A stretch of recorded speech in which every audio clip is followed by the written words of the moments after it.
ladies, and welcome back to another video. In this video we're going to be talking about how to be a high vibe, high energy person. So what do all successful people have in common?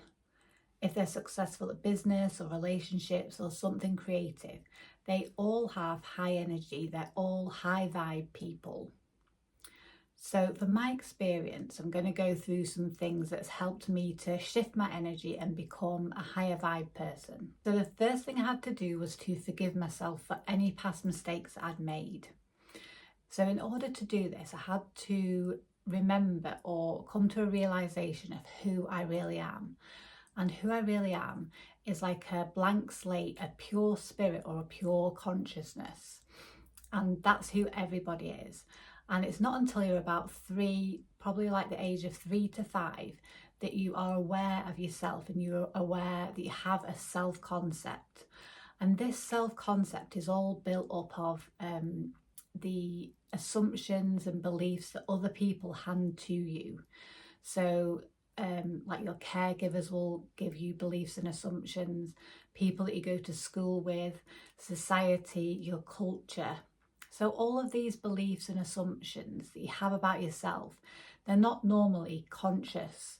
They're things that have been given to you and you haven't created that yourself. So you can actually, when you know this, you can create the person that you want to be. So the point I'm getting to is that if you've made mistakes in the past, it is because of this conditioning, it's because of these unconscious beliefs and assumptions, and you were doing the best that you could at the time. So just let all of that go, knowing that that's not who you truly are. Who you truly are is pure consciousness and a pure spirit, and your love, your everything, you're amazing. Let all of the past mistakes go. Everybody is the same. Everybody is human. Everybody makes mistakes. And if you can just let them go and forgive yourself, it's the number one thing that drains your energy. Is if you have thoughts going round and round in your mind about how bad that was, or how badly you treated somebody, or you wouldn't have done that, or you shouldn't have done that. So all of those thoughts and how you talk to yourself are the most draining things I've found in my experience to your energy. So if you can learn to have a new narrative and speak to yourself in a new way, be compassionate towards yourself, then if you can speak to yourself in a loving way, this will really, really boost your energy. So just notice how you're speaking to yourself on a day-to-day basis. Do you have situations, or do you come out of conversations and then instantly start judging yourself and berating yourself and treating yourself with disrespect? If you do, then become aware of it. Don't judge doing that. Become aware of it, become conscious of it, and decide to just be curious instead. But start treating yourself better. Start talking to yourself with respect. If you made a mistake, then that's fine. You're a human being. Look at the mistake and say, okay, I won't do this again, and move on. If it was your best friend that made a mistake, you would say the same to them. You wouldn't be saying to them, oh, you shouldn't have done that, you're a really bad person. So this brings me on to point number 2. The second thing that I did was to know who I really am, which is what I said before, which is pure consciousness, a blank slate, a pure spirit.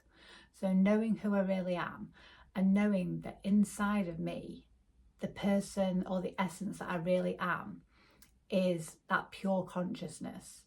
And then to go within my body and connect with this pure consciousness, to feel the energy and feel the aliveness in my body. So I do this by meditating every day and connecting to that consciousness, connecting to the present moment. So forgetting all of the worries of the past, all the mistakes of the past, forgetting about all the worries of the future, and just coming back to that present moment and just staying in the present moment and staying connected to your body and in your body.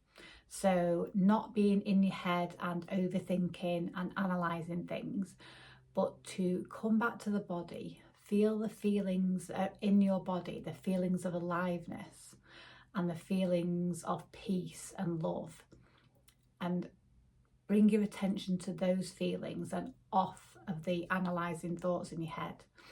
Don't believe everything you think, because the things in your head are just kind of happening to you.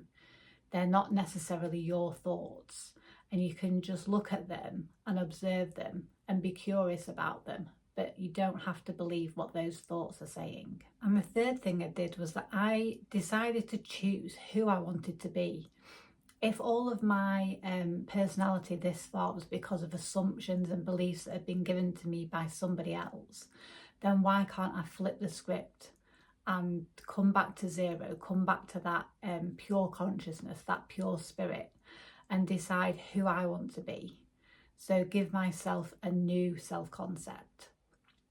So I can decide that I'm a person with high energy. I'm a person that has no baggage.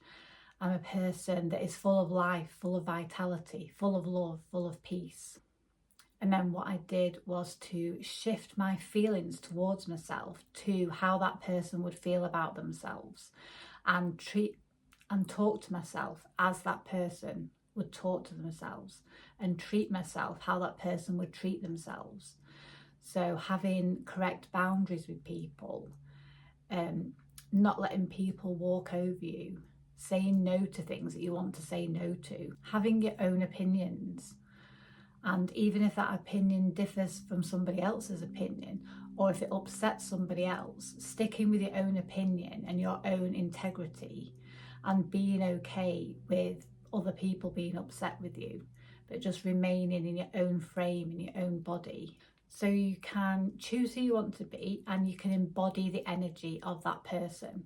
So you could even do this with somebody that's on TV or in films, or your favourite YouTube creator. Think about that person. So for example, think about Meghan, Duchess of Sussex. She's like a really high vibe person. She's always switched on. She's really high energy. So you could look at that and embody that energy that she is giving, and focus on that for yourself. Okay, so the next thing I did was to think about what I was putting inside my body. So your body is your temple, it's where you live, and you have to treat it as such. So thinking about the things that you're eating. Are you eating high vibe foods like fruits and vegetables? The correct amount of protein in your diet? For me, I wasn't eating enough protein. So now I eat protein with every single meal, and that's really helped my energy levels.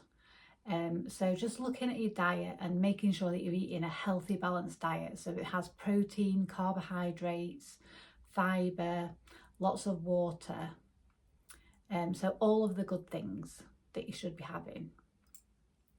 And then things that I cut down on were sugar, processed foods and alcohol. So I feel like all of these things are kind of a little bit toxic to your body. Obviously they're okay to have in moderation every now and again, but I really cut back on those things, and I feel like it really helped my hormones and really helped my energy levels. And the final thing that really was a game changer, that really boosted my energy, was daily exercise. So some form of movement, whether that be going for a walk, or doing some weight training, or doing a HIIT class, or doing Pilates, but some form of movement. There's the saying that if you don't use it, you lose it. So giving your body a challenge will produce more energy. It brings more energy into your body, because your body needs energy to exercise. So by exercising, it will produce more energy in your body. So those are the things that really helped me to become higher vibe, more energy, glowing from within. If you have any comments, please leave them below and I'll respond. And don't forget to subscribe, and I will see you in the next one. Okay, bye.